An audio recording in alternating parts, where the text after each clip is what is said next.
Yo, what's going on, ladies and gentlemen? Welcome back to another edition of the Around the A Atlanta Sports Podcast. Blake Newsom joined tonight by both Mike and Neil and special guest, friend of the channel, Connor Quinn.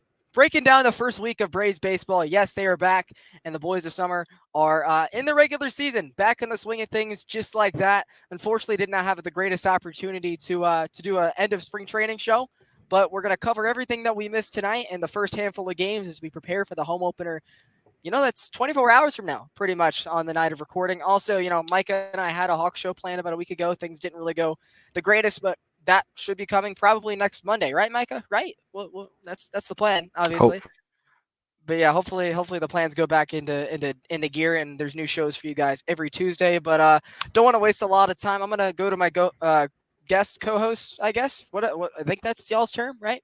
And just gonna pretty much ask them how excited they are about baseball season. I'm gonna start with Connor though. We haven't seen you since last summer. What's been going on, man? And how you've enjoyed the Braves season so far? Yeah, so far so good. I'd say obviously we took 2 out of 3 in Philly. I think that's a great start. I mean, we obviously you want the sweep up there, but I mean 2 out of 3 is not bad at all. And unfortunately, we couldn't finish the series in Chicago without it snowing on us up and out on the south side. So it's unfortunate, but I'm pumped for them to be back in Atlanta tomorrow night. Michael, what about yourself? If you want to, raise up a little bit. I mean, I'm just excited about baseball being back. To- expecting big things from the Braves this year. What we Michael Harris says, World Series or bust. So that's my expectation too, and I can't wait for the Braves to fulfill the expectations. And like Connor said, season got started. We was able to win the series in Philly. Couldn't complete the sweep, but we still won the series, and we handled business as far as we could in Chicago until the one of the games got postponed, so the series isn't over. But we're back home now, and I'm excited, ready to see all the fans back in Atlanta. Uh, Seeing the tomahawk, hearing the chants. I'm just ready, and I can't wait.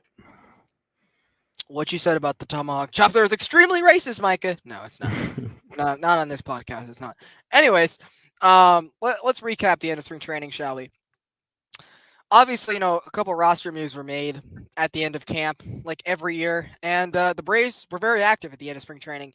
I, for one, was pounding the table all offseason about, with Kellenick's case, they needed to bring in a platoon outfielder. Regardless of who it was, they needed another righty outfielder on the bench to face lefties, to have some getaway game starts, just to give this guy the best opportunity for success. And about 2 weeks to go till camp, the Braves obviously bring back Adam Duvall. His price kept dropping and dropping on a $3 million deal.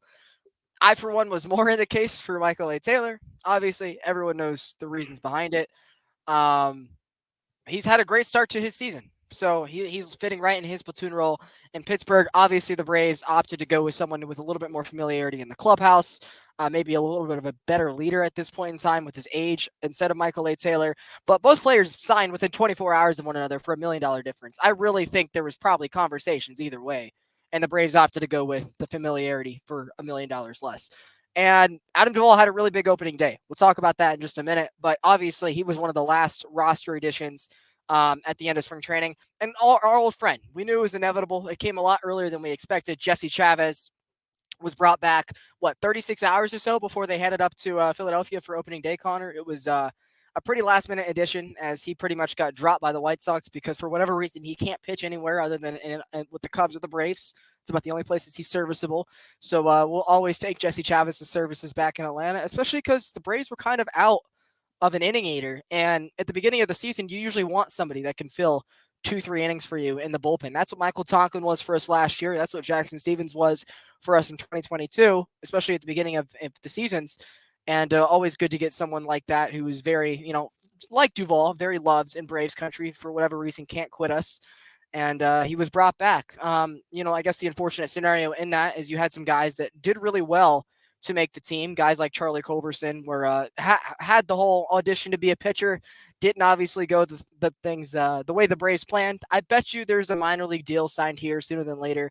But the one that really struck a chord with me was Penn Murphy, who was claimed from the Mets this offseason, formerly pitched with Seattle, who's a very good bullpen for the last couple of years, was someone that's rehabbing through injury but is expected to be back mid-season. And I for sure like that because we saw last year, gentlemen, we had 3 or 4 people get hurt about mid-season or so, and the Braves weren't able to replace all of their production at the trade deadline. Pierce Johnson was great. Brad Hand was great when he first got over. Obviously not by the time the playoffs rolled around, but having someone like Penn Murphy just waiting in the wings, kind of like what Kirby Yates was in 2022, I was all for it. And now, unfortunately, with the roster constraints, apparently, from what I heard, he wasn't rehabbing exactly the way the Braves were hoping. He ends up being cut to the wayside to make room for Duvall and Jesse Chavez. But that was a lot. But basically, that was the major news regarding roster, manipulation as opening day neared. Start with Connor first. Give me your whole breakdown with Duvall coming back, Jesse, and then obviously the people that were moved for their place. Floor is yours. Yeah. Well, obviously, Alex Anthopoulos, he knows what he's doing when bringing those back. Chavez, of course, has great chemistry with the guys in the clubhouse already, so bringing him back, it can never hurt them at all. And I think he's still, even as he gets older, he's still a great piece to have in the bullpen. And with Duvall, it's kind of the same thing for the having him on the bench as a bench bat, so he can start as well. He's a very versatile player to have. Micah, what you got for us?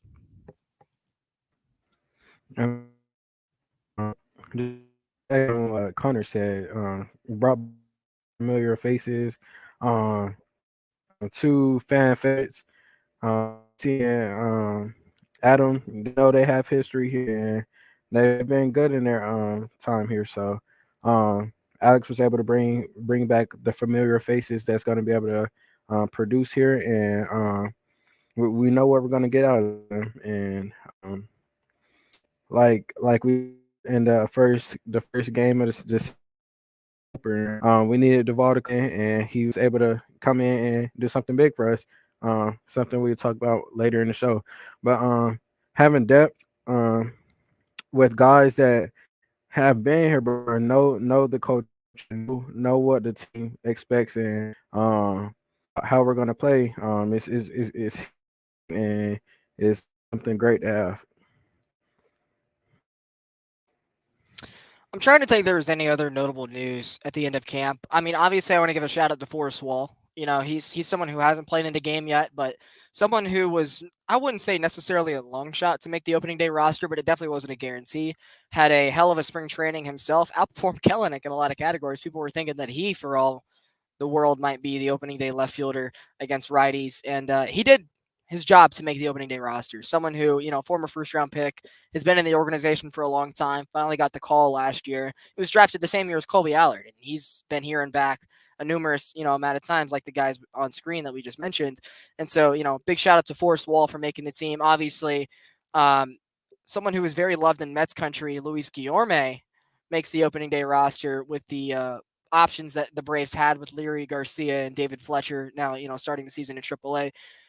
Kind of feels weird that Luis Guillorme is a Brave in a way. He never really felt like someone that would play with us, always against us. He's been a Met his whole career, and kind of like how a lot of our bench guys over the years have been very beloved here. Nicky Lopez, Adrianza, Charlie Culberson. Guillorme, same facet, was very loved by Mets fans. He was someone that has played in that uniform his whole career, and it always seemed weird to me that the Braves signed him, and we haven't had a chance to see him yet. He obviously was in the lineup card for yesterday's afternoon game that was snowed out, and so never got a chance to ultimately see him. But definitely found it interesting that Guillorme, made the team. He didn't really do a lot in spring, but for the major league deal, I guess it makes sense. Ronaldo Lopez obviously gets the start in the 5 spot. The other 4 pitchers knocking on air thankfully stayed healthy. Obviously referring to Chris, Charlie, Max, and Spencer.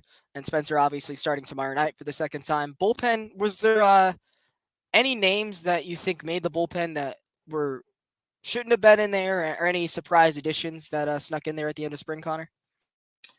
Yeah, I was kind of surprised a little bit with the acquisition of Aaron Bummer. I was kind of surprised at that one because of his stat lines in previous years. I haven't been looking up very well, but I guess Anthopoulos saw something in him that showed a lot of potential.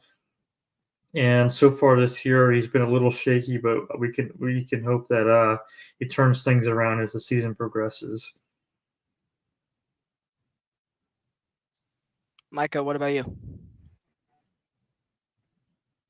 I don't really have any surprises. But I can say I'm excited about the return of Matzik, and I'm excited finally back. Another fan favorite, and I'm wishing him the best for this season and hoping he can stay healthy. And boy, oh boy, did Matzik look great on Monday afternoon, striking out the side, including Luis Robert, who's a really, really good player in his own right. I know the White Sox are a really bad team, but Luis Robert is not one of those bad players. Struck him out, making it look easy. Connor, interesting point that you brought up. Obviously, haven't had a chance to talk to you throughout the offseason, but we covered the Bummer trade on a couple episodes here, and I think a lot of it was the sabermetrics that Alex really liked. His FIP was under 3, his K per nines with the years of control. I think there was some reason to it. Obviously, AJ Minter and Tyler Matzik are both on contract seasons. So I think the Braves are more so kind of preparing themselves for life after AJ Minter in case they don't come to an agreement with him this year. Because I wouldn't be surprised if a team is paying him closer money this offseason. And we know as Braves fans, he is not a closer. We've tried it many times. He's just not. So I think there is some truth to that. Obviously, Soroka pitched really well tonight. Shoemaker and Lopez are everyday players for the White Sox now. Schuster's in their AAA affiliate. Ryan Goins, I think he was more of a throw-in piece. But I was always someone on the who always was on the Garrett Crochet trade. The night we traded for Aaron Bummer, I was like, we got the wrong White Sox lefty. We should have got Garrett Crochet. Ironically enough, we saw him pitch against us just 2 nights ago, and boy, oh boy, was he disgusting. We'll talk about him in a little bit. But one person I want to highlight in the bullpen before we talk about opening day and the opening week in general was Dylan Lee. And Dylan Lee is coming back from a different injury than most of these pitchers. Some of these guys are coming back from Tommy John, elbow soreness, whatever it may be. Achilles tears, obviously, like Soroka had. Dylan Lee's having the shoulder issues, and the Braves have pretty much traded anybody the last couple years that has had a shoulder issue because the doctors just don't want to fiddle with him. Nick Anderson, Kyle Wright, specifically this offseason. And Dylan Lee didn't really look like himself this spring training. Doesn't look like the same guy he was in 2022, or even for the first couple months of last year when he got the dead arm injury.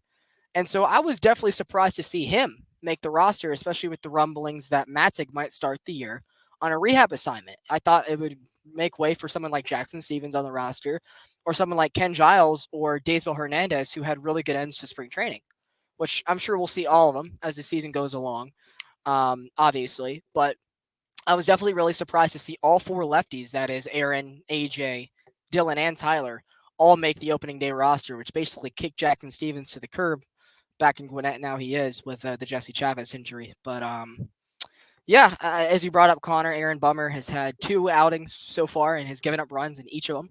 First one, I feel like wasn't really that big of an issue. Struck out both of the lefties he faced. He gave up 2 singles, but the second one definitely blew the game on Sunday. That hurt. He should have never been in that situation anyways. But do you guys have any, final points about end of spring training and how the roster developed before we talk about actual games? Connor, you? All right. I think those are some head shakes. So we'll move on. So obviously, opening week was a dandy, folks. I'm sure you guys have watched it yourself. If you're listening to this podcast, you're a big Braves fan, like the rest of us are.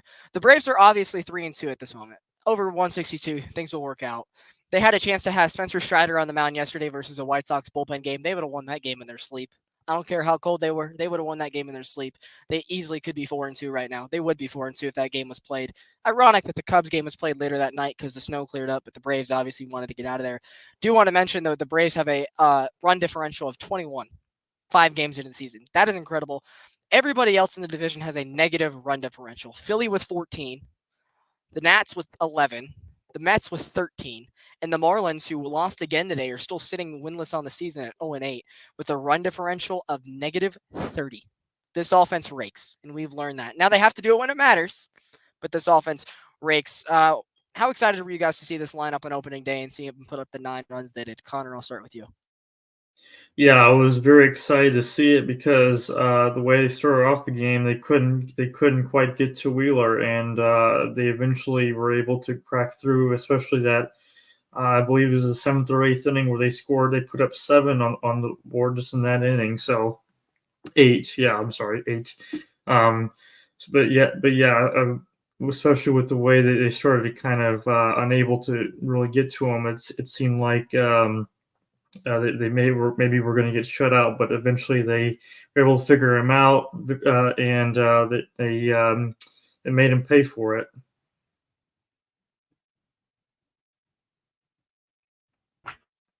Micah? We've known the offense. We know the potential of this offense and what it can be, and to see them so far already in the season doing what we're expecting is it's amazing. Points up, and but like that we got to do it when it matters. And um as of right now, speaking of what we right now, they're doing it and putting up points, and we're seeing how they responded. And in Philadelphia and also New York's nothing better to hear than the crowd booing, and nothing better to see than them leaving and going to their cars. Yeah, that's a great point you made, and I want to stop and talk about that real quick. And great point as well by Connor, as you mentioned. Zach Wheeler does go 6 shutout on opening day.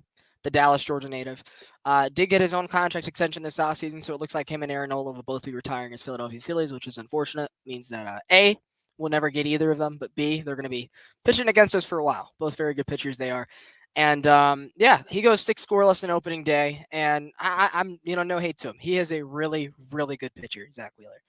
And if this wasn't opening day, he probably goes 7 or 8 innings. The pitch count's probably a little bit lower. He probably is able to stretch his arm a little bit further.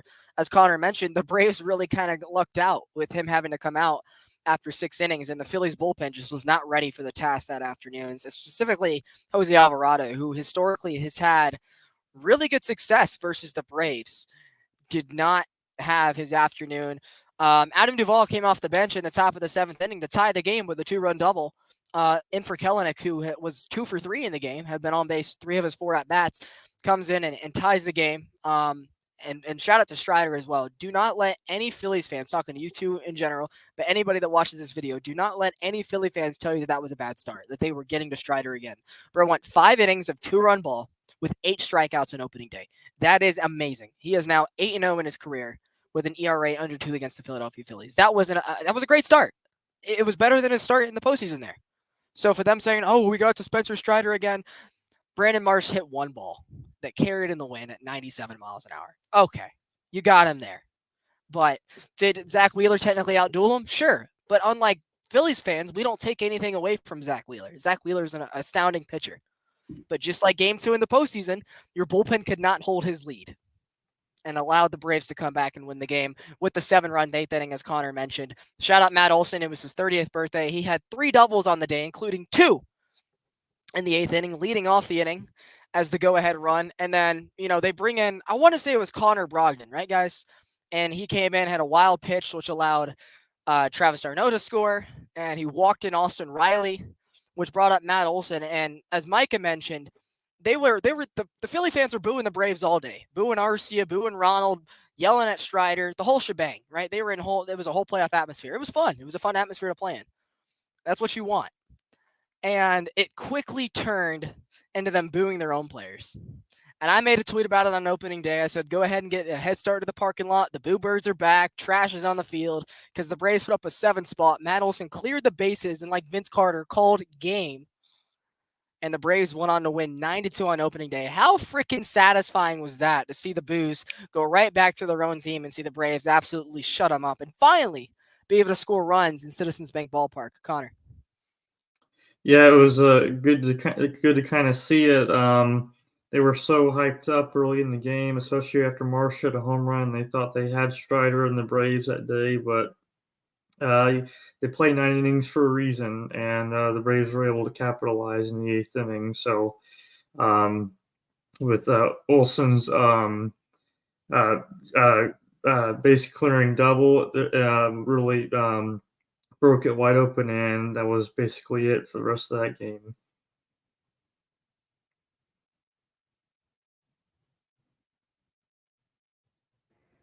And the runs in the eighth inning, it was just huge. It it all their game around. It was a huge win. In the season like that, showing how the Braves function in the clutch, uh, won the game, and like you said, Spencer Strider is undefeated against Philly, and the ownership right there, is great. And many more wins coming for Strider against the Phillies. Hopefully you're right in that case. Let's talk about game 2, guys. Which was on Saturday. Obviously, opening day was supposed to be Thursday, was pushed back, and it basically made it your average weekend series: Friday, Saturday, Sunday. Every game was a day game, but the Braves went into Saturday with Max Fried entering a contract season. Hopefully that wasn't his last ever season debut for the Braves. Hopefully they find an agreement, and regardless of what happens in the minors with guys like Shawver and Waldrop, and I still hope that they find a way to keep him, because I do think that they lose Charlie Morton this offseason. But you two both know how high I am on the Max Fried contract. I mean, hell, I spoke to Alex Anthopoulos in person about it at Chopfest and asked him face to face what's going on. And so, he goes out on Saturday against Aaron Nola, the LSU Tiger, who, like Max Fried, was coming off a contract season, and the Phillies decided to pay and keep their guy. And regardless of his performance on Saturday, I hope the Braves keep note of that, because the Phillies are not afraid to pay to keep their core together. As much as they want to say, oh, in the standings, they're nowhere near the Braves, they've knocked us out the last 2 years. And they've had a core that's been looming against ours since about 2019 when they signed Realmuto and Harper. Like, this team is not going anywhere for a couple of years. And they showed that this offseason by keeping Wheeler and Nola to new extensions. And I hope Alex Anthopoulos follows suit with whatever happens with Shawver and Waldrop in the minors. You can never have enough pitching. And I just hope that he really takes that into account this season. I hope that Max doesn't have the greatest of seasons, so there's a chance he stays, and the Dodgers don't overpay him, obviously. But I just hope no matter what happens this year that he is a Brave after this season. Let's talk about it, though. Obviously, the first inning, the Braves start off with an Alec Bohm error. You love to see that. Will never get old. That led to a Ozzie Albies 2-run homer just to start things off. And the Braves were up 2-0 before the Phillies could even record an out. And so it was a long, stressful inning for Aaron Nola. Flipped the side on the other end. A couple walks for Max Fried. And he found himself bases loaded and it's still a 2-0 ball game and a 2-2 count to Nick Castellanos. And there was a pitch that was about nearly halfway over the heart of the plate. Strike 3 all day long, ends the inning. Max Fried's able to jog back to the dugout, but the umpires just simply can't do their job. They call ball 3. It keeps the inning going. The next pitch is in the dirt for ball 4, and all of a sudden, instead of a 0 being on the board, Max Fried's pitch count rises and the Phillies score a run, which leads to a Bryson Stott 2-run single. And all of a sudden, the Phillies have the lead. They were placed 3 runs. And Max Fried had to come out in the first inning because of his pitch count. Nearing 50 pitches, his slider was nowhere near where he wanted it to be. And the Braves protecting their guy in the first game of the season was like, okay, whoa, you're done. We'll see you in a week. And we will see him on Saturday night. And I expect him to be much better. But the good news for us, it was only the first inning. And this offense being down 1 run after the first inning is absolutely nothing. We talked about it before the show, Micah. Ball don't lie. Travis Arno put the Braves right back on top with a 2-run single. The Braves ended up going up 6-3 by the middle of the third inning with a Matt Olson absolute meatball mash off Aaron Nola that had a launch angle of near 100 degrees, or I think it was 47 degrees, which is still absolutely insane. That ball was tattooed almost to Lincoln Financial Field. And the Braves ended up, tearing it up towards the end of the game, leading themselves to another 12-4 win, a series win. Michael Harris was talking crap to the fans on Twitter at the end of the game. Ozuna from the Braves went yard, and no matter what happened Sunday, the Braves secured themselves a series win, which has not been, a thing that's been very common. I feel like that's the place we play the worst in division. We found a way to have a series win in Philadelphia, and they did it without even needing a rubber game with a 12-4 win, really 12-1 if you don't count those 3 spotted runs Philadelphia had. Connor, how did you enjoy that game and thoughts on everything? Yeah, I mean, like you said, that missed call on the first inning, gave the Phillies 3 free runs that they didn't earn. I mean, it was right down the middle. People from all sides in the baseball media, no matter what team they rooted for, they're all equally outraged by that missed call. And obviously didn't affect the Braves too much because they still won pretty easily that day. But kind of have to wonder how they're going to look for that in the future with I mean, it's one thing to have a missed call that bad and nobody be on base, but to have lead to 3 runs, that's pretty significant. But all in all, it was still a great game that day. They were able to once again dominate the Phillies bullpen as well as they did on opening day. I mean, like as you said, the ball don't lie. Even with the umps just giving them free points, basically, the Braves are still able to come out and be that strong offense that we know they can be, and they put up runs. I keep saying points. They're putting up runs and ended up with 12 runs. Had a great game for Ozuna. Had him and Olsen and Harris hit homers in the game. Ozzy played good that game, and it was just all around team effort, team win, and it's great to see things clicking this early in the season, and I'm hoping it continues to go on throughout the season. And I'm like I've been saying, I'm ready for this weekend with the Braves back home. So obviously we talked about the Max Fried thing. Like, do you guys think there's really nothing of it? First start, they're just trying to be precautious. Do you guys expect him to be absolutely fine and dominating on Saturday night? Yeah, I expect him to be just like his old self. I know Max Freeze, he battles back whenever he has a rough start. He comes back with authority and he mows down hitters. I just know how he is. He's tough, and I'm not worried at all with him going forward.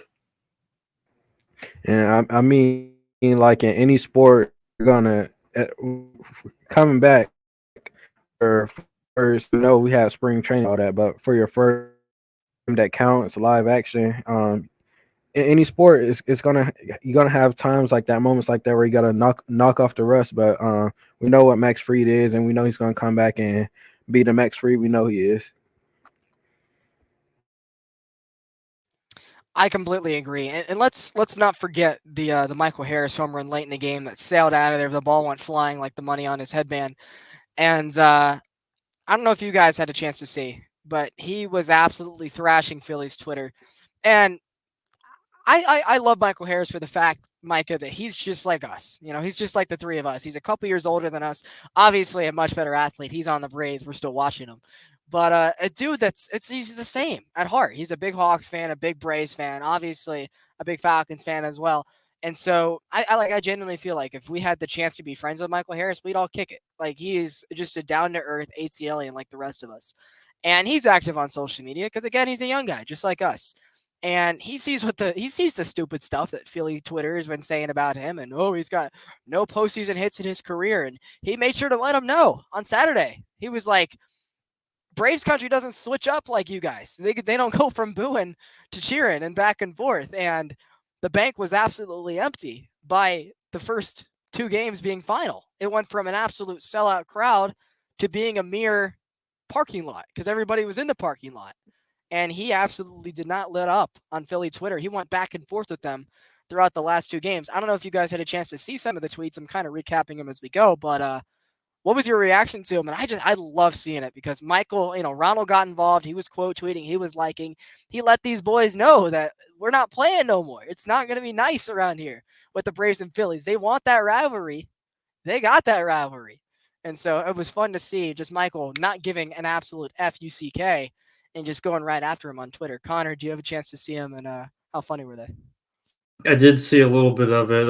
One of them was in response to someone, I believe it was a Phillies fan, who posted a picture of Cole Hamels after they won the 2008 World Series, and Harris said, in 2008, I was still riding in the back seat. I just thought that was pretty funny because it's like it's kind of a while ago. I mean, there's the world has changed so much since then. It's kind of like, what have you done recently that's really worth noting?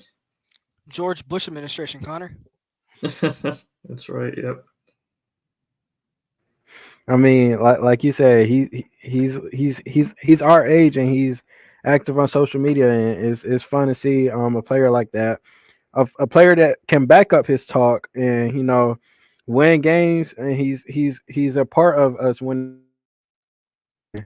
seeing impressed and salty the Phillies fans are getting. It's hilarious, and Michael is just trolling them, and he's backing up his talk, and Philly fans can't do nothing about it because it's we're winning games, we're beating them, and hopefully we could do it in the postseason. But it's literally nothing they can do, and Michael Harris is going to continue to be him. He's going to continue to win games, be a great player, and he's going to continue to troll them on social media as he's been doing. I mean, the Braves outscored these guys 21-7 in the first two games. Like, no matter what happened Sunday, it just showed you where these teams really are. And so let's talk about Sunday real quick, right? And obviously the Braves had a chance to go in with a sweep. I, for one, was doing the "We Want Ranger" tweets and chants on Twitter, similar to how the Phillies fans last year, which we heard on opening day, Strider, we want Strider. I'm like, we want Ranger. Bro has had our number the last couple years, which really makes no sense. The Braves were the second highest OPS team against lefties last year, and they've always done really well against softer velocity. That's why a guy like Kyle Hendricks never has success versus this lineup. That's literally what Ranger Suarez is, a slow throwing lefty. And he didn't have a bad performance on Sunday, but just like on Saturday, the Braves got off to a great start with a Ronald Acuna leadoff walk, and Ozzie Albies from the other side of the plate hit a bomb. And so I was like, all right, bro, we might actually sweep these guys. And obviously, in most scenarios, it's the beginning of the year. You don't really care if you sweep or not. You just want the series wins, the sweeps, and the series will take care of himself as the series goes on. But obviously, the rivalry it has been, and the chances to win in Philly that we haven't been able to come through with the last couple of years, an opening series sweep felt a lot sweeter than your average year. And granted, we open up in Philly a lot of the time and they sweep us. So it really was an opportunity just to have get back for 2019 and 2021 in the last two postseasons. And so the Braves had the chance to do that with Chris Sale on the bump, making his first ever start in the Braves uniform. And Micah, you and I were just talking about it. The first pitch fired it in there for a strike. We're like, oh yeah, here we go. Second pitch forward. It's 115 off the bat for a homer. Absolutely crushed it. There's a reason they hit that guy lead off. And pretty much, put us back in our seat there for a little bit. But he was able to weather the damage. The Braves had a nice little insurance run via Adam Duvall in the fourth inning to put them back up 2 runs, and it would stay that way for a while. Chris Sale got into a little bit of hot water in that 5th inning, bases loaded, nobody out, but he was able to get out of that with just 1 run allowed. Got the double play, pretty much exchanged it for a run and was able to punch out the last guy. So he was able to get into the 6th inning with the Braves still in the lead.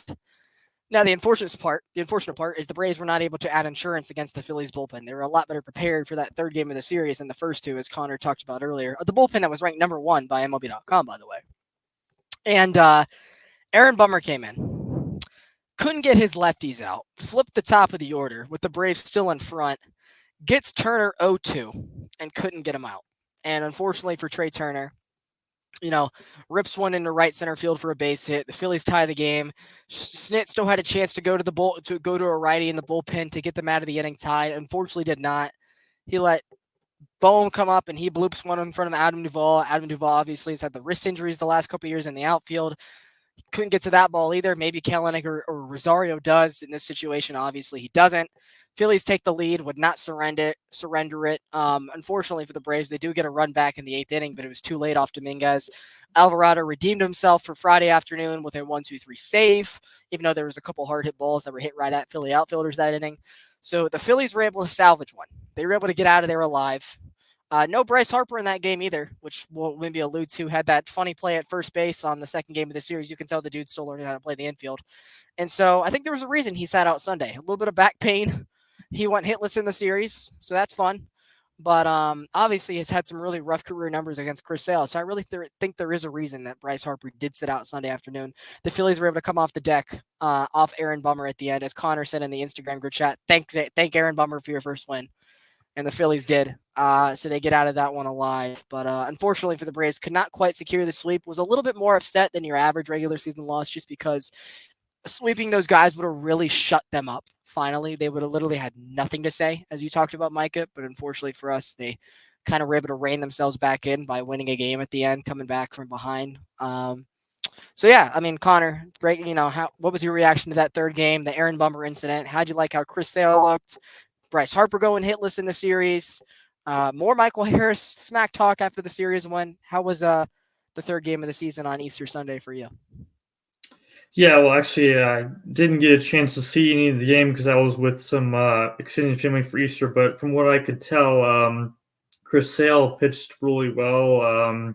Obviously, with his debut with the Braves, he did as well as you could ask for. And unfortunately, when Bummer came in, things didn't go so well.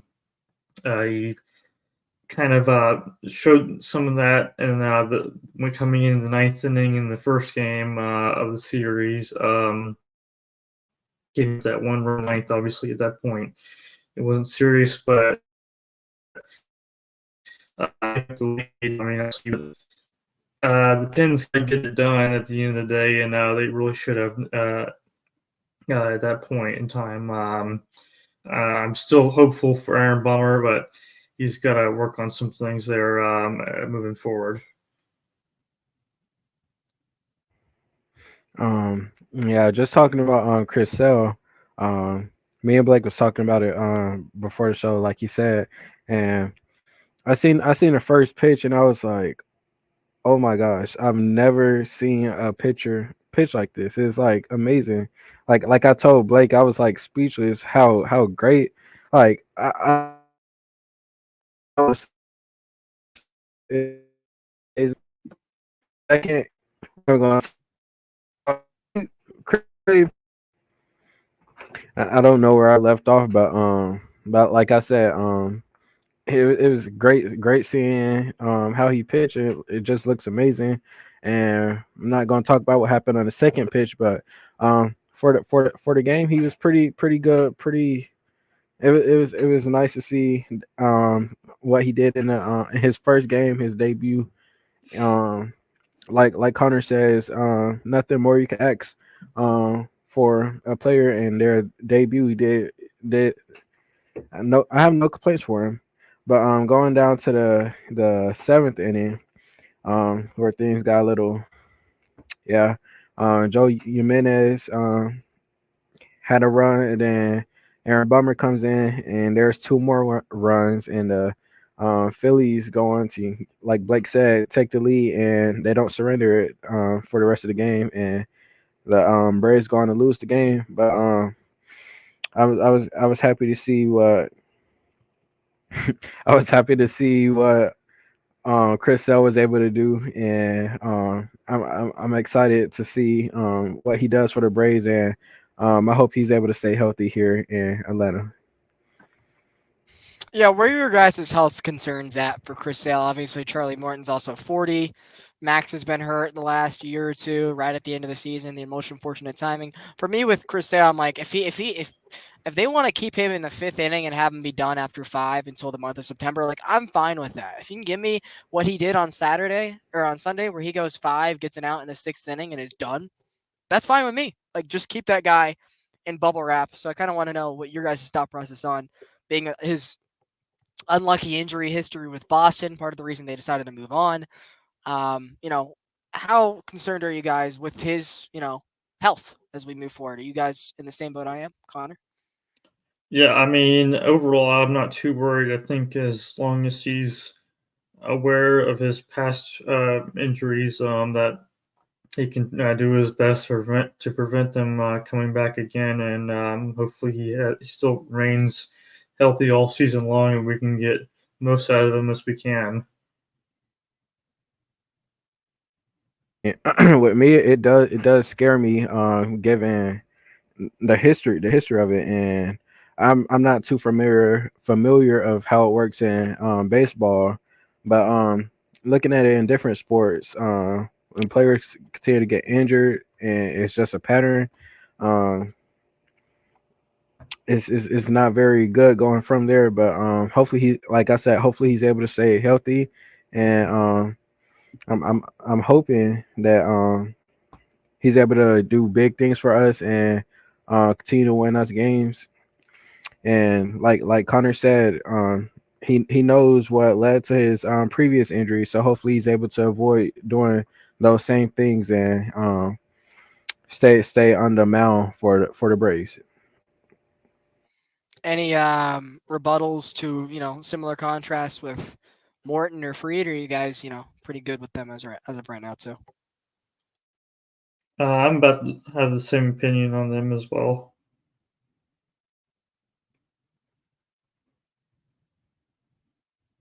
Well, let's talk about the injury headline as we wrap up our opening series. I know we talked about that for like 30 minutes or so, but I feel like that was a big series to cover. First one of the year, big rivalry, a rematch where the seasons had previously ended. Unfortunate for us on opening day, this is what happens when you have teams that play in the tropics of Florida and the deserts of Arizona for 7 weeks, and it's nice and warm and toasty.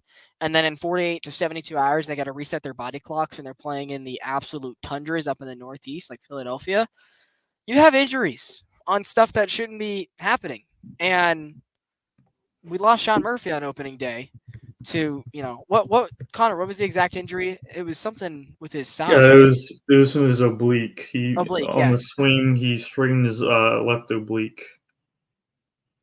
And so, yeah, like we have no idea how long he's going to be out for. It could be a month. They're hoping he's back in a week. We have no idea.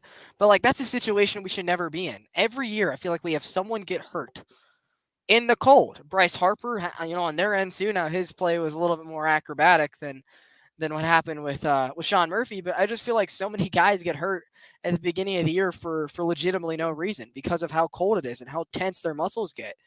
And that's just your average swing by Sean Murphy, and he knew it right away that something was tight, something didn't feel good, and he got pulled from the game. Now, thankfully, this is where having someone like Travis d'Arnaud really comes in healthy for your ball club. And he comes in and has a couple hits on Saturday, drew a walk in his first official at bat on Friday afternoon. Trump even, had called a pretty good game with Chris Sale on Sunday, and he's not the worst third catcher in the world, with Drake Baldwin looming in the system as well. So like the Braves have good catcher depth, which is something we didn't think we'd have when we traded Langoliers, Jackson, and Contreras, but somehow we still do, which is just another credit to Alex Anthopoulos. But just unfortunate news you never want to see happen. Even yesterday Arcia looked like he might have tweaked something in the first night game of the season. So just I'm ready for these guys to get home, get back to the warmth, because last year we had a plethora of injuries right at the beginning of the year as well. And so I guess some of the conclusion to that is, well, you get the injury bug out of the way early, you get you guys back, and the Braves go on their tear in June like they always do when everybody's healthy. Obviously, you're not hoping for that, but if there is somebody that we're willing to lose, I'd say Sean Murphy's a little bit lower on my list than most because it's not a starting pitcher. You can't replace that production, and you do have someone like Travis d'Arnaud.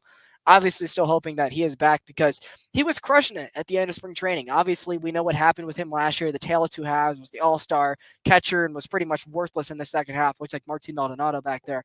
But had 6 bombs by the end of spring training, was hitting near 400 with the OPSs in the 800s. Like he was ready for this season and crushed it, had a line out in the first game. He was locked in. So I really hate to lose him right then and there when he was looking like he was about to go on an absolute tear, like the bottom of the lineup has to start the season. But hopefully he's back as soon as we get him. Any thought process on the oblique issue and when we think we'll get him back, guys? Well, yeah, I think he'll be ready once he's off the 10-day IL. I think he'll be back in the lineup pretty soon, not too long after that. And I was listening to a broadcast with Alex on the broadcast, and he was talking about how injuries happen and how he has to build a team to be ready and prepared for when injuries happen, so the play doesn't decline when somebody goes out. And unfortunately, an injury happened this early with Sean Murphy, but Alex went out and got depth. We already had Travis d'Arnaud. We know what Travis is, and we also have Chadwick Trump, and he is more depth there. So like Connor said, hopefully he's able to return after the IO. I would say Alex has done a pretty good job of getting depth on the team. So obviously, the first series was an absolute success. Let's quickly recap what happened on the south side of Chicago. I remember talking to my dad about a week or two before the season started, and he asked me, he's like, he obviously doesn't follow as close as we do anymore. And he asked me, he's like, so how does the start of the season look for the Braves? And I'm like, well, they start where their seasons ended the last couple of years, and they've opened up a lot in Philadelphia, so that's a pretty normal thing. And then they go to Chicago to play the White Sox. And the White Sox are not a good team by any means, but I'm like, you're going to be playing in Chicago in the month of April. And that's rough for a team that's from Atlanta, Georgia. And a lot of these international players like Ozzy, Marcel, and Ronald on our team, they're not used to playing in those elements. None of them were. They all had the shiesties on. They all had the big thunder caps. They had the hand warmers and everything at the process. And I said that's going to be the hardest thing. Not that you're playing the White Sox, but you're going to be playing in that environment. And obviously, they couldn't get the whole series in. It'll be made up in late June. They unfortunately could not make it up when they go back to play the Cubs in Wrigley at the end of May. Still might be a little chilly up there by that point. We'll see. But yeah, the first game of the series, we see Charlie Morton on the mound, dominates, goes 5 2/3. Probably could have got there 6 innings if he wanted to. Snit obviously went lefty with Matzik, and Matzik got 4 outs, which was amazing to see. Or maybe it was Dylan and then Matzik, but both of them had scoreless. This game was over early. Had like a 45-minute rain delay. Came back, second pitch. Austin Riley hits a 3-run bomb. Basically just could have kept the game canceled, but they decided to gift wrap him his first homer of the season. But the two lefties who we talked about earlier came in and got 2 1/3 innings of scoreless relief, talking about Dylan and Tyler. And Charlie Morton looked as good as he could in his first game. Did the usual Charlie Morton thing though, loaded the bases in the first inning, had a walk, had a little dribbler hit a guy, but got the 0. That's all that matters. And that was the only chance the White Sox had to hit him. I think there was only one other batter that reached scoring position for the rest of the game. Arcia had 2 doubles. Ronald had some damage, even with how cold he was. Ice tray up in there. But the Braves won 9-0 to improve to 3-1 on the year before we saw Garrett Crochet in game 2. Just want to ask y'all's thoughts. Yeah, I think Morton's start, sometimes it could be hit or miss with him, but I think he went out there and he dominated those hitters. Obviously, it's less than optimal to be playing in that cold weather at this time of year, but he did what he needed to do. He led the Braves to a shutout win in that opening game of the series. I mean, yeah, great to go out there, get a win. With all odds with the West stack going against, they're not used to it, but they're able to still go out there. That was one of the most empty stadiums I've seen in the MLB. I don't know if it's because of their play or how cold it was, but either way, it was great to see. It looked like one of the COVID games where there's no fans in the stands, but yeah, we was able to go out there, get a win, win by a lot, not allowing the White Sox to put up any points. So it was a great game to watch. Yeah, I definitely think there was two things can be true. I think part of it is how corrupted Jerry Reinsdorf is. He owns both the White Sox and the Bulls. They're as organizations, they're pretty bad. And yeah, super cold weather, a Monday afternoon. It's not Wrigley. Like if it was Wrigley, the game, there actually was a game at Wrigley at the same time for their home opener, and there's a lot more people there for their game. So that shows you where Chicago is regarding their 2 ball clubs. But yeah, I think it was definitely fun to see Atlanta beat Chicago 3 times in about 24 hours. You saw the United shut out the Fire. Of course, the Braves shut out the White Sox 9-0, and the Hawks later on that evening in the United Center had a big win against the Bulls as they're continuing their play-in race climb, trying to outrace them for a home game to host in that tournament. But yeah, 2 questions for you guys. How did you enjoy smacking around Chicago for about 24 hours, as we're all Atlanta fans up here? And do you guys think Wiley Ballard enjoyed that campfire milkshake? I think so. What about y'all? That seemed pretty delicious. Yeah, I can't lie, it looks pretty good. I may have to go up there just to get to it for a game just to get that. But yeah, I mean it's great to see multiple Atlanta teams beating Chicago the way they did. It was a great period for them all. I mean, the Atlanta teams gave them that New York treatment. Went up to Chicago, beat all their soccer, baseball, and basketball team. Even with the Hawks being shorthanded, still went up there and we got wins and handled business. And it was a quick little business trip, and we back to the A. Let's just say with Kirk Cousins, we would not be losing to the Bears. So, they got lucky last year. Anyways, game 2, obviously, quickly, Ronaldo Lopez looked phenomenal, and I've absolutely, been on Twitter about it. Like, I'm someone who I had a feeling it was going to go one of two ways. He was either going to have a rock of a start or get rocked, and it's because he was facing his old team. Like, you never really see guys come out and have average games against their old team. You just don't see that. And he comes out, goes 6 innings of 1-run ball. Obviously, in his career, not really been the greatest of starters. In the bullpen, he's been elite. Throws 101, 102. I mean, we have the clip out on our socials about it, Micah. Like, Ronaldo Lopez was a signing I absolutely loved from the get-go, and I think he's our future closer probably after this Raisel Iglesias contract ends. Guy that just has some of the most dominating stuff I've ever seen. Saw him last year in an Angels uniform versus us. Made Ronald look silly, and that was hard to do against the unanimous MVP last year. But the Braves, obviously, didn't want to go out and get another starter, whether it was Michael Walker or Sonny Gray or Eduardo Rodriguez, Jordan Montgomery, whoever it is. All they got was Chris Sale, right? They did not sign a free agent starter, especially with Max on contract here. I thought it would happen. They did not. So they had but Ronaldo Lopez in the rotation to start the year because Bryce Elder did not do a good enough job to win the rotation spot. But he comes out, looks absolutely phenomenal. The velocity actually climbed as the game went along for Ronaldo Lopez. The one earned run he gave up was a blooper. That will sort itself out through the season. So I will give him his flowers. I'll give him all the claps necessary. He looked awesome. Garrett Crochet on the other end, who, the White Sox had those guys in the same bullpen for years, also looked phenomenal. But I'm still on the thought process of is I'll give him about the month of April. Give him about 4 or 5 starts. Because in that process, someone's going to have to be removed from the bullpen. Someone in AAA is going to have to earn that spot to take that rotation spot for him. But I'm still thinking the smart thing is probably to eventually move him back to the bullpen, get his velocity back to 102, 103, and get the best use out of Ronaldo Lopez. But 6 innings of 1-run ball. Braves ultimately don't win this game. They drop it 3-2. Another freezing cold night. They had their chances in the 9th inning. Unfortunately, come up short. But man, he looked everything and then more from what we asked. Nothing really got away from him. How'd you guys enjoy that first Ronaldo Lopez start, Connor? Yeah, I think he did very well.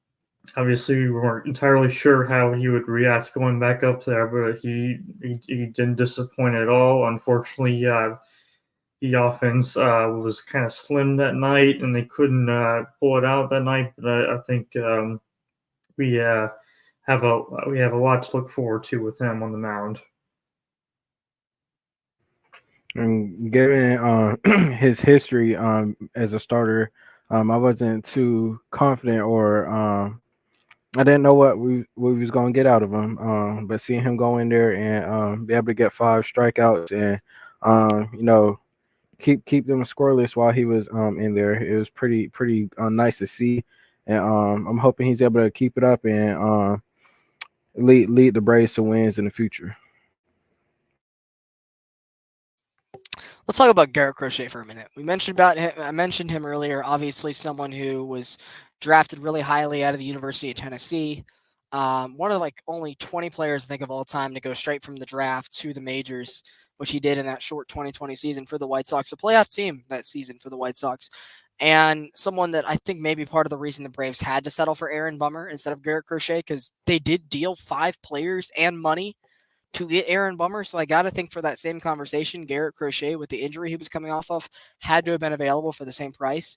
Obviously, the White Sox looking to stretch him out as a starter with them losing Dylan Cease and Lucas Giolito this offseason in that rotation. Obviously, they lost Lance Lynn at the deadline last year. Michael Kopech's now in the bullpen. We saw him as well.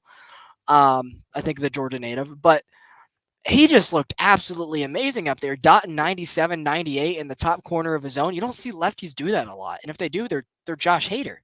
And so I really feel like this guy would be talked about like the likes of Josh Hader and AJ Minter if he didn't have these injuries that he had a couple years ago.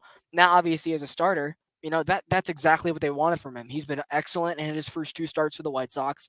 Someone who I'm a big fan of, and I was glad to see him do well against us just for the fact alone, as it taught the rest of Braves Twitter and Braves social media who this guy is, and open the eyes to saying, hey, I hope this guy is on our team someday. And he looked phenomenal. I know he obviously dominated our guys, but how much did you guys enjoy watching him for the first time out there? Yeah, it was great to see him out there. I mean, I think, like I said, I think he's going to produce great things this year, and I think it was great to have him out there. Great to see him have his first start as a Brave.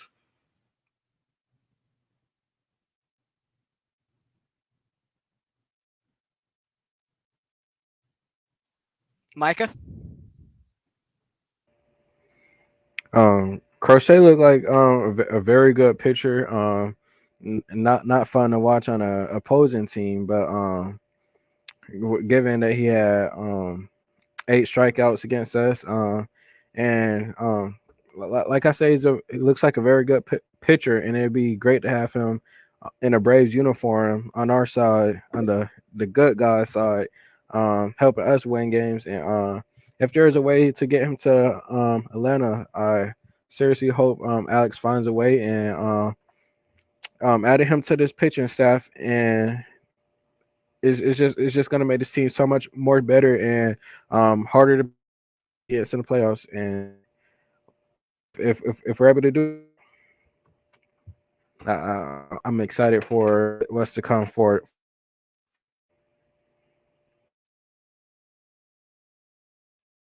So, obviously, Braves don't have things go the way for them in the 9th inning. Azuna hits 2 runs in the game, but they do fall short 3-2. Third game we talked about earlier will be played in June.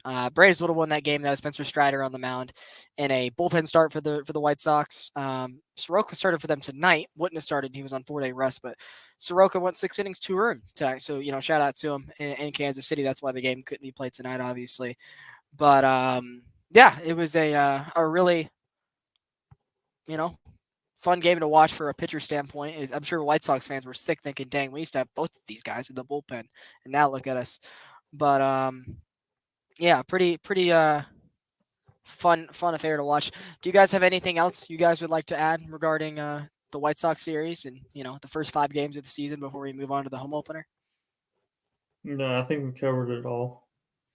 I agree. So, 2 things of housekeeping. Obviously, first of all, the Mets finally won a ball game today. Let's have a little golf clap for the little brothers up there. They finally won a ball game, Took a blown save by Alex Faedo. Yes, Alex Faedo, former failed starter, had to come in for a save. Mets had 1 hit through 8 innings. Alonso hits a solo homer to start the 9th. Beatty walked, and the Mets, like the PUSSYs they are, bunted a guy into scoring position for a walk-off single. Woohoo!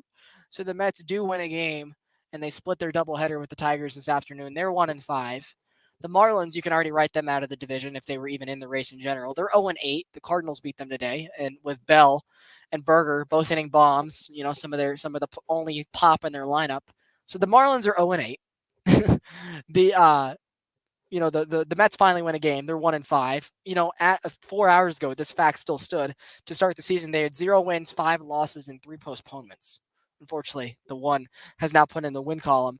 But yeah, the Nationals and Phillies are both sitting at 2-4 as well. So the Braves can be up 2.5 games already with a win tomorrow night. Which, to be honest, I don't really care about the division like that anymore. I don't even care if we beat the Dodgers out for the 1 seed because I'm trying to not face the 4 or 5 seed in the first round, whether it's Philadelphia or not. I'm more willing to get that 2. Have to win a couple more games on the stretch so the guys are still in it, and we'll go from there. But the second thing of housekeeping news, you guys can see it on the bottom of the screen. We talked about it a minute ago. Like, if Lopez does get moved back to the bullpen, a couple of things have to happen. An injury has to open up where a bullpen spot is available to be taken, but someone in AAA has to earn it. And obviously, Shaver and Waldrip are in the running too. Dylan Dodd, Vines, Yanoa. We'll see them all, right? We're going to see them all. They're all going to pitch for us this year. Whoever we add at the deadline, like the Yanni Torinos, we're going to see a bunch of starters. That's just how the Braves operate. But I got to think the first candidates to come up and take that spot from Lopez in that 5 spot are probably Bryce Elder and Alan Winans, and then Shaver a little bit more of a a fallback candidate. Obviously, Waldrop's still in Double A. He'll probably be in Triple A by summertime, the former Florida Gator, that is. But they both had great first starts. Now, obviously, with Bryce Elder, we've seen him do really well at the Triple A level. We've seen him do really good at the Major League level. But the league adjusted to him. He wasn't able to keep his sinker stuff down, and he got absolutely torn up in the second half. Some people say it was, him not pitching that far into a season before. I think there's some two sides to the occasion. I think there was a little bit to that. But secondly, I just don't think his stuff is playable for a full season anymore. You can't throw a 90 and get away with it, especially with him having the control issues he does. I think he can be a solid back half starter for an average team, but for a team that has World Series aspirations, in no way is he ever going to be a mainstay in a rotation. That's just the unfortunate reality. But he did have a good first start. So if he does do that a couple times with Gwinnett, and same goes for Alan Winans here, you probably will see them be the first ones to be called up to take that spot once Lopez goes back to the bullpen. Do you guys agree? And about when do you guys think that'll happen? And if you have a rebuttal to Shawver or whoever else you may think it is, feel free to include it. Yeah, I think Elder and Winans both have great chances of getting back up to the majors this year. I mean, Elder, he's had plenty of experience being on the major league level, even though some teams kind of figured him out a little bit. I think he's made some necessary adjustments that he's needed to do, and I think he'd be sufficient back in the majors. With Winans, of course, he doesn't have as much experience up in the major league on a major league ball club, but he had that great outing in New York last year that showed a lot of potential for him as he goes forward in his career. I think Elder definitely has to be the first one. Coming off of an All-Star season, we know what Elder can be, and we've seen what he's capable of doing, and it's just is he able to get back to that form and come in, win games for the Braves. And Winans is obviously next up in line, and a player that I want to see, and I talked about this in a show before, Huascar Inoa. When I first started watching the Braves, he was a very good pitcher for the Braves. He's even pretty good with hitting. So it hurts seeing him, end up ending his season by getting frustrated and breaking his hand in the bullpen. But I'm just hoping he's able to come back and revive his career and be the player he was before, if not even better. Yeah, and then obviously for him, injuries in 2022 led him to getting Tommy John. Missed all of last year. I think the Braves expected him to be back in the works sooner in spring training. Got a little bit of a later start. Interesting to me that they had looks of him as a reliever. Now he's back starting again. So I have no idea what he's going to be when he comes up, but we'll obviously see him at some point. Same with Ian Anderson, who's coming back from Tommy John. Same thing with Bryce Elder, though. I'm not, sure how much more he has left in the tank. I feel like his stuff has been figured out, unless he has some new pitches and figures out how to pitch from the stretch. I'm not sure how much stock I'm taking into Ian Anderson anymore. In the big 2024, Mike, I've said this joke before, but I'll say it anytime I get the chance to. He really lost his aura in the city of Atlanta, Georgia, when Kevin Herter got traded from the Hawks, and we lost the high school connection there. But that's pretty much the update to the farm. Let's talk about the Braves who have a home game tomorrow night. I might be in attendance, not absolutely sure. I know my mom will be. Unfortunately, she's taking someone instead of me, that hurts, but that's not for the show. But yeah, I know a lot of people that'll be there. Obviously Strider is now starting the home opener, and to going through the series, guys, like the Diamondbacks are a really good team. We've talked about it on the show before. They had the really great run last year, but they had an awesome offseason, and that core is so young. They're only going to get better.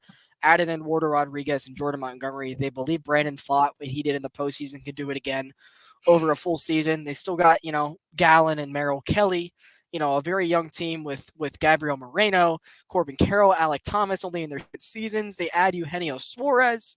and Jock Peterson into a lineup that already had Christian Walker, Ketel Marte. They bring back Lourdes Gurriel. And that bullpen has pieces too, like guys like Seawald and Ginkle.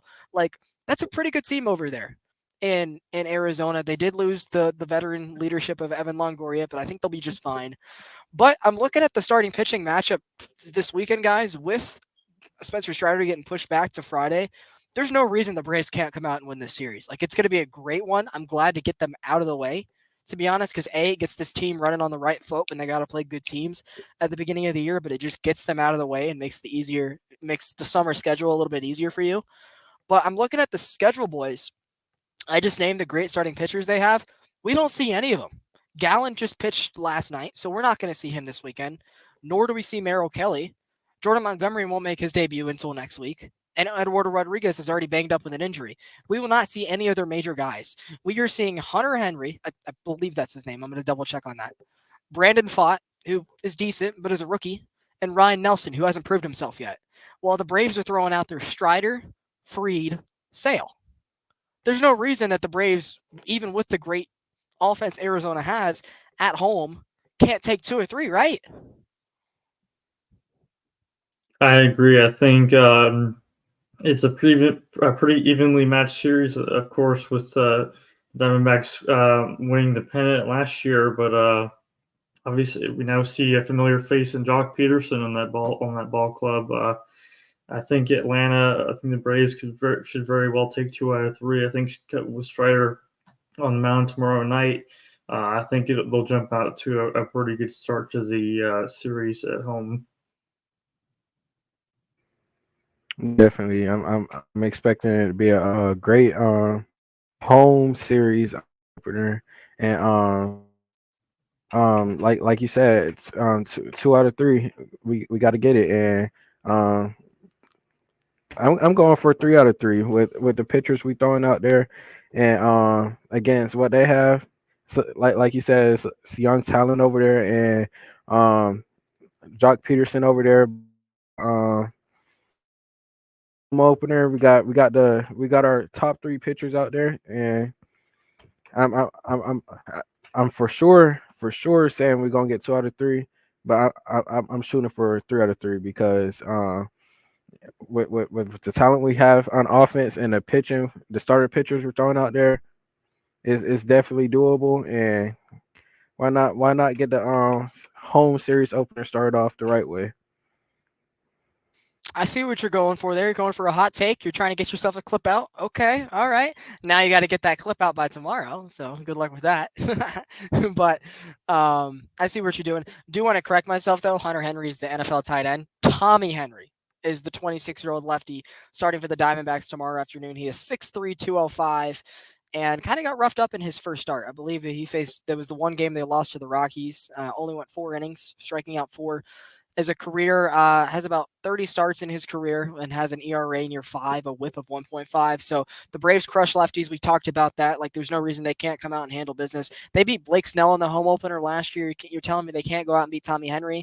Now, Brandon Pfaadt, Ryan Nelson, I could see them having a little bit more issues with because those are first-round picks that I think are going to get better as the season goes along, more so Pfaadt than Nelson. But I do love the take there, Micah. I would love to come out and sweep them.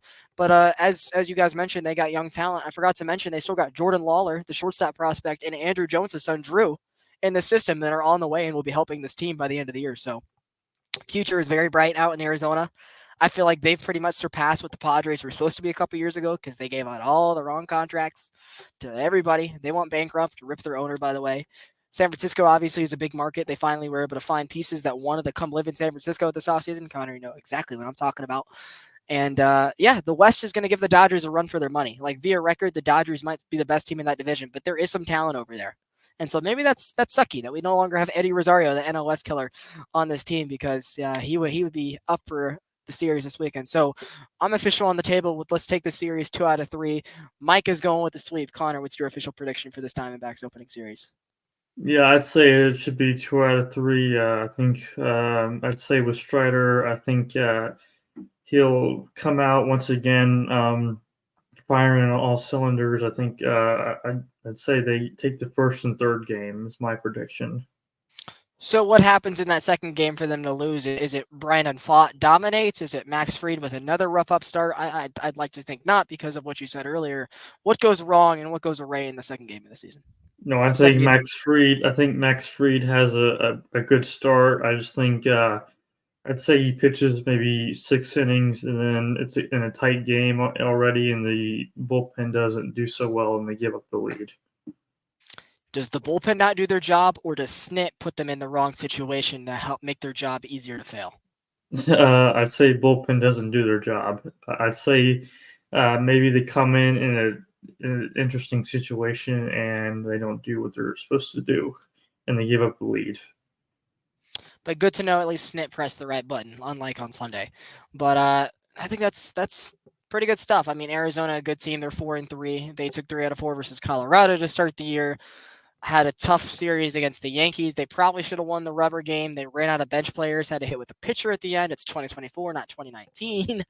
And so the Yankees end up coming back to take 2 out of 3. They also have had a really good start to the season. I got to say, Juan Soto and the Yankees is like the best fit ever. Like that, they need to give that man a lifetime contract. Do not let Steve Cohen even reach out to that man this offseason. Please and thank you.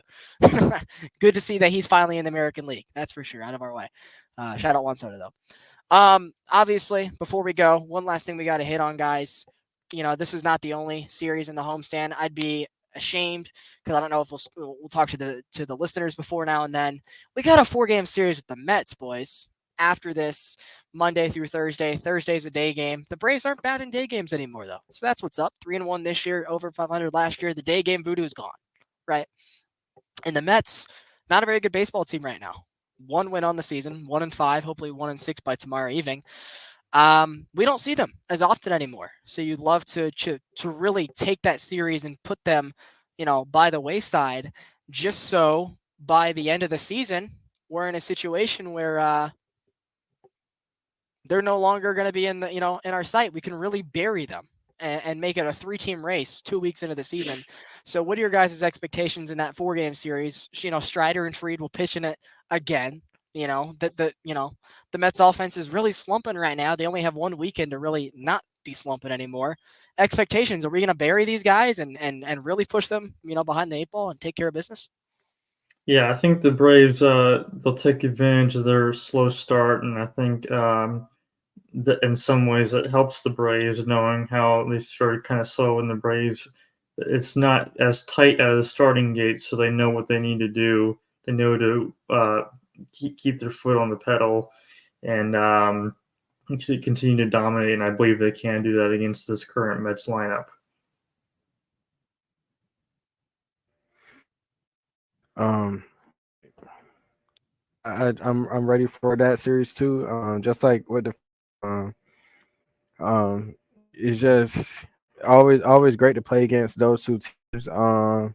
It's always for me since I've been watching. It's always had a playoff feel going against both of those teams, and I'm excited having them come to Atlanta, and it'd be great to see that Atlanta knock them down even more and win some games. And I'm ready to see what happens. And I'm not gonna predict a sweep for that, but I'm gonna say that we get 3 of them.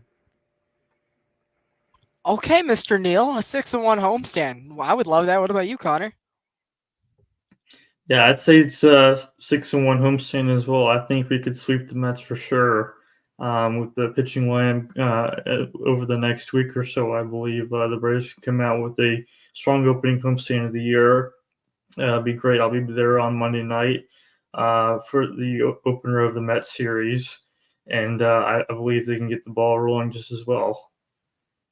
I will be at that game as well. And Connor, make sure there's a tribute that they're having before the game. Obviously, they're showing it on MLB Network as I'm watching literally right now. Speak of the devil, it is going to be the 50-year anniversary to the night of Hank Aaron surpassing Babe Ruth in the all-time home run category. I and my mother are having the special opportunity as part A-list members to be on the field pregame for the pregame presentation, and we're going to be holding up 715 different baseballs in the outfield as they have, special guests like Dusty Baker is going to be there, Ralph Garr, Andrew Jones, obviously. Like there some players that are going to be off that night that are on the injured list. Former Hank Aaron Award winners are going to be there. Miss Aaron, Billy herself, she's going to be there. It's going to be awesome. And it's weird for me because I went to a game on April 8th, 2014 when I was a younger kid at Turner Field against the Mets. And now I'll be going to a game on April 8th, 2024, a decade later, to see the Braves play the Mets for the 50th anniversary for Hank Aaron surpassing Babe. We're old men now, gentlemen. We're old. But Connor, make sure you keep a lookout for me. I'll definitely text you before the game what number I'll be holding up. I'll tell you this. I will be in center field, and I'll be the third row from the infield. So if you want to keep an eye out for me and for the people out on television. But I do appreciate you guys joining us this evening. Micah, we definitely got to do a Hawk show this Monday. I'll also be going to the Houston Astros series against us from April 15th through 17th in Houston. So I'll be watching for I'll be looking for Jorge Soler's home run ball out there. It's going to be my first road trip of the season. But I do appreciate you guys joining us this evening. It's a fun 75 minutes talking ball with you guys. And, the season's underway. We're just getting started. It's just going to be another fun year. And it's a little bit different than being a Falcons and a Hawks fan. We actually get to enjoy a regular season product and know that we got a good team, championship or not. But yeah, I'm Blake Newsome. Again, you guys can follow me on Twitter on, at Newsome Sports ATL. That's my last name, Sports ATL. Make sure you guys are following. I post Braves, Falcons, and Hawks on there. I host Braves post-game spaces this year. So if you like what you see here, hop on Twitter post-game. And I hope to see you two gentlemen on it at some point too. And come talk about the game with me afterwards. And I'd like to break it all down with everybody. Something new this year. And so far they're doing, pretty good stuff. So, regardless if I'm at the game tomorrow night for the home opener or not, there will be a space. So I hope to see you guys there. Connor, thanks for coming back on the show. We hope to have you back on here sooner rather than later. Where can they find you? And any last marks about, the Braves or anything on your mind tonight? Well, I don't really post much sports content on Twitter or really any platform. So if they want, they can follow my Instagram at Connor John Quinn. So that's where you'd find me. But it's good to be back on this on the show, and I hope to be back here sooner rather than later, like you said. There's a lot to talk about with the Braves season going on now, and hopefully some more news about some other topics coming out soon. Well, you let us know if you want to be on a Hawks show on Monday night. Micah, where can they find you, sir? My Twitter right here, Micah TYN. My Instagram, Micah TYN _. Y'all can follow me on there. I post way more content. I'm starting to post way more content on Twitter than Instagram, but everyone talk about sports. I'm more accessible on Instagram. But yes, follow my Instagram, Micah TYN _. My Twitter, Micah TYN. I appreciate it, guys. It was, obviously fun talking with you guys tonight. We'll do this again next week. Connor, thanks for coming on again. And Connor, make sure you make it to where Around the A can tag you, because we're gonna have some clip outs that we're gonna be posting soon. I'd love to be able to tag your account on there. So Micah, make sure you get that hot take one out tomorrow. And appreciate you guys for joining us. We won't take any more of your time. Enjoy the rest of your Friday when this comes out, and we'll talk to you guys next week for a Hawks show, and we'll do another Braves show before I head to Houston. So it was fun. Any last thing we'd like to talk about today? Any final thoughts? Anything on your minds? I think we did a very good first show for the Braves campaign this year. Yeah, want to keep seeing the Braves win. Like we've been saying, World Series or bust. Let's continue to build towards that. Get some wins, have fun this season, and go Braves. I agree in fully. You guys make sure you like, comment, and subscribe. Make sure you guys subscribe to the Around the A YouTube channel. We're growing. Audio only will be coming soon. Maybe, Micah, we can learn where you can do the audio only format and I'll do the video format. We'll figure it out. But appreciate you guys. Make sure you guys follow us on Twitter and on Instagram specifically at Around the A. We're nearing 200 followers. We got clip outs of all the stuff you miss. And again, Hawk show next week, Falcon show at some point as we get closer to the draft, and just the first of many Brave shows this summer. Appreciate you guys for joining us, and have whatever time you're watching this. I'm guessing it'll be Friday because that's when it'll be uploaded. Enjoy the home opener this evening. Let's beat up on the Diamondbacks this weekend, and let's get ready for the LOL Mets. All right, guys. Peace out. Go A-Town. All three of us out. Go Bravos.